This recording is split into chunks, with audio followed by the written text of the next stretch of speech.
بسم اللہ الرحمن الرحیم۔ امام حرم شیخ سعود شریم نے جو پہلا خطبہ دیا اس کا ترجمہ یہ ہے۔ سب سے پہلے انہوں نے اللہ کی حمد و ثنا کی، اس کی تعریف کی اور نبی اکرم صلی اللہ علیہ وسلم پر درود بھیجا، اور چنانچہ انہوں نے فرمایا کہ اللہ کے لیے ساری تعریف ہے، ہم اس کی تعریف کرتے ہیں، اس سے مدد مانگتے ہیں اور اسی سے مغفرت چاہتے ہیں، اپنے گناہوں کی معافی چاہتے ہیں۔ میں گواہی دیتا ہوں کہ اللہ کے سوا کوئی معبود برحق نہیں، اور محمد صلی اللہ علیہ وسلم اللہ کے بندے اور اس کے رسول ہیں۔ انہوں نے چند آیتیں پڑھی، وہ آیتیں یہ ہیں: یا ایھا الذین آمنوا اتقوا اللہ حق تقاتہ ولا تموتن الا وانتم مسلمون۔ اے ایمان والو، اللہ سے ویسے ہی ڈرو جیسے اس سے ڈرنے کا حق ہے۔ اے ایمان والو، اللہ سے ڈرو جیسے اس سے ڈرنا چاہیے، اور تمہیں اس حال میں موت آئے کہ تم مسلمان مرو۔ اے لوگو، اپنے اس رب سے ڈرو جس نے تم کو ایک مرد اور ایک جان سے پیدا کیا ہے، اور جس کا حوالہ دے کر تم اللہ سے سوال کرتے ہو۔ اے لوگو، اے مسلمانوں، اللہ سے ڈرو اور پکی بات کہو، سچی بات کہو، اللہ تمہارے اعمال کو درست کر دے گا اور تمہارے گناہوں کو معاف کر دے گا۔ لوگو، اللہ نے اس کائنات کی ہر چیز کو، حتیٰ کہ چرند پرند سب کو اس لیے پیدا کیا ہے تاکہ صرف اسی ایک اللہ کی عبادت کی جائے۔ پرندہ سب بند ہو کر اللہ ہی کی تعریف کرتے ہیں۔ دنیا میں کوئی چیز ایسی نہیں جو اللہ کی پاکی اور اللہ کی بڑائی اور اللہ کی تسبیح نہ بیان کرتی ہو۔ اللہ نے آسمان و زمین اور اس کے درمیان جو کچھ ہے سب اللہ ہی نے پیدا کیا، اور کسی چیز کو اللہ نے بیکار نہیں بنایا ہے۔ اللہ نے فرمایا، میں نے انسان اور جنات کو صرف اس لیے پیدا کیا ہے کہ وہ میری عبادت کریں، اور آسمان اور زمین میں جو کچھ بھی ہے وہ کوئی کھیل تماشا نہیں ہے، اور اللہ نے اس کو بیکار یوں ہی پیدا نہیں کیا۔ معلوم ہوا کہ کائنات کی پیدائش اور کائنات کی تخلیق کا مقصد یہ ہے کہ اللہ وحدہ لا شریک کی عبادت کی جائے۔ جو اللہ کی عبادت نہیں کرے گا، ذلت و رسوائی اس کا مقدر ہوگی، وہ ذلیل ہوگا۔ اللہ نے آدم علیہ السلام کو پیدا کیا تاکہ زمین میں جانشین رہیں، وہ اللہ کے حکم کو بجا لائیں۔ شیطان انسان کا ازلی دشمن بن گیا۔ شیطان نے اللہ کی بات نہیں مانی، اور انسان نے اللہ کی بات مانی تو اللہ کے نزدیک فرما بردار میں شمار ہو گیا۔ جو بھی اللہ کے ذکر سے اعراض کرے گا، منہ موڑے گا، اللہ کے دین سے بے رغبتی کرے گا، یقیناً دنیا میں سختی اور تنگی کی زندگی گزارے گا، اور قیامت کے دن اللہ تبارک و تعالیٰ اسے اندھا بنا کر اٹھائیں گے۔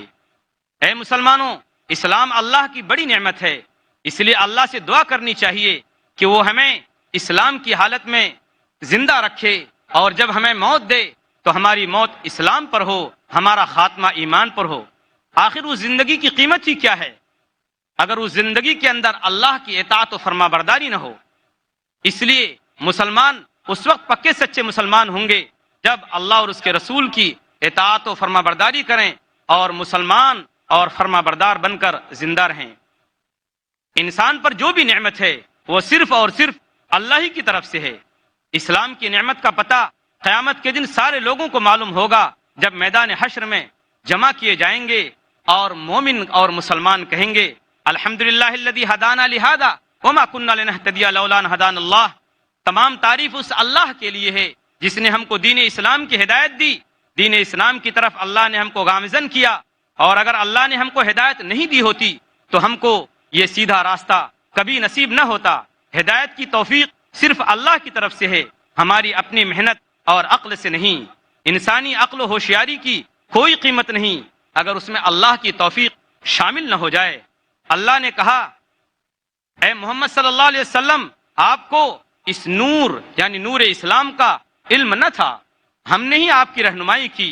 تو رسول اللہ صلی اللہ علیہ وسلم کو نبوت کی سرفرازی سے قبل آپ صلی اللہ علیہ وسلم کچھ بھی نہیں جانتے تھے۔ یہ اللہ ہی کی توفیق تھی کہ اس نور اسلام کی بدولت اللہ تبارک و تعالیٰ نے آپ کو خاتم النبیین بنایا، تمام نبیوں کا خاتم بنایا، اور اللہ تبارک و تعالیٰ نے محمد صلی اللہ علیہ وسلم کو عظیم مقام پر، بلندی کے مقام پر سرفراز کیا۔ اللہ پر ایمان، رسولوں پر ایمان، فرشتوں پر ایمان، کتابوں پر ایمان، آخرت پر ایمان، تقدیر پر ایمان، یہ ایمان کے بنیادی حصے ہیں۔ ایک مسلمان کے لیے ایک لازمی اور ضروری شے یہ ہے کہ وہ تمام رسولوں پر ایمان لائے۔ یہ دین حق ہے اور امن و سلامتی اور شانتی کا دین ہے۔ ہمیں کوئی پرواہ نہیں ہے کہ دنیا کے اکثر لوگ اس پر ایمان نہیں رکھتے، لیکن یہ ہمارے لیے کافی ہے کہ ہم اسلام کی روشنی سب کے لیے واضح کریں، اور سب کے لیے اسلام کی روشنی بالکل واضح ہے، جو آئے جو چاہے اسے قبول کرے۔ قرآن میں اللہ یہ حقیقت بھی واضح فرماتا ہے کہ حق کو قبول کرنے والے بہت کم لوگ ہوں گے۔ برادران اسلام، آج کا انسان چاند تک پہنچ چکا ہے لیکن اسلام کی روشنی سے دور ہے۔ اسلام ہی لوگوں کو امن و شانتی دے سکتا ہے، جبکہ آج کی ترقی یافتہ دنیا جنگوں کو بھڑکانے اور قوموں کو لڑانے کی تجارت کرنا اپنا پیشہ بنا رہی ہے۔ اسلام کے بغیر اس زمین پر امن و شانتی کا اور سلامتی کا تصور ہی ناممکن ہے۔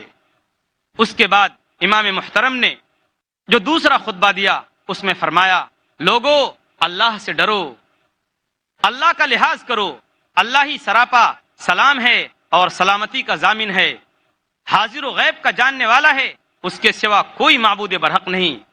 لفظ سلام کو یعنی سلامتی کو ہر مومن دن میں 10 مرتبہ روزانہ پڑھتا ہے۔ ہر فرض نماز کے بعد دعائے مسنون میں اس کا ذکر 2 بار آتا ہے۔ اس طرح 5 وقت کی نمازوں کے بعد کل 10 بار یہ دعا ہر مومن دہراتا ہے، اللہم انت السلام ومنک السلام تبارکت یا ذی الجلال والاکرام۔ اے اللہ تو سراپا سلامتی ہے اور تیری طرف ساری سلامتیاں لوٹتی ہیں۔ سلام اور اس کے مشتقات قرآن میں 44 بار آئے ہیں، جبکہ حرب یعنی جنگ کا لفظ قرآن میں صرف 6 بار آیا ہے۔ سلام ہی حقوق ہے، سلام ہی قوت و طاقت ہے، سلام ہی سے انسان کے حقوق کی ادائیگی ہوتی ہے۔ جنگ کی حالت میں بھی اگر ایک کافر دشمن سلام کرتا ہے تو اپنا بھائی سمجھنے کی تاکید کی گئی ہے۔ مسلمانوں کو یہ تاکید کی گئی ہے کہ اگر کوئی جنگ کی حالت میں اس کو سلام کرے تو اس کو اپنا بھائی سمجھے۔ جنت سلامتی کا گھر ہے، امن کا گھر ہے۔ مسلمان جنت میں ایک دوسرے کو سلام کے ذریعے مبارکباد دیں گے اور ویلکم کریں گے۔ جنت والے غلط اور بیکار بات نہیں سنیں گے، صرف سلام ہی سلام آپس میں ایک دوسرے کو کہیں گے۔ اسی سلام کو زمانے میں اور زمین کے اوپر پھیلانا چاہیے، اسی سلام کو، اسی پیغام امن کو دوسروں تک پہنچانا چاہیے، اسی سلام کی طرف ہمیں اور آپ کو دعوت دینی چاہیے۔ پھر آپ نے آخر میں دعائیں دی ہیں تمام مسلمانوں کو، وہ دعا کرتے ہیں کہ اے اللہ اسلام کو عزت و سربلندی نصیب فرما، اے اللہ مسلمانوں کی جان و مال کی اور عزت و آبرو کی حفاظت فرما، اے اللہ مسلمان جہاں کہیں بھی بستے ہوں زمین کے اوپر ان کی ہر طرح سے مدد فرما، اے اللہ قرآن کی، دین اسلام کی حفاظت فرما، اے اللہ مسلمانوں کو جب تک زندہ رکھ اسلام کی حالت پہ زندہ رکھ، اے اللہ جب کبھی مسلمانوں کی موت ہو تو ہر مسلمان کی موت ایمان پر ہو اور اس کا خاتمہ ایمان پر ہو۔ اسی پر امام محترم کی بات ختم ہوئی۔ ہم دعا کرتے ہیں کہ اللہ تبارک و تعالی امام محترم شیخ سعود شریم کے اس پیغام کو ہمیں عام کرنے کی توفیق عطا فرمائے۔ والسلام علیکم ورحمۃ اللہ وبرکاتہ۔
دو جہاں کا آخری پیغام دنیا کے سارے انسانوں کے نام۔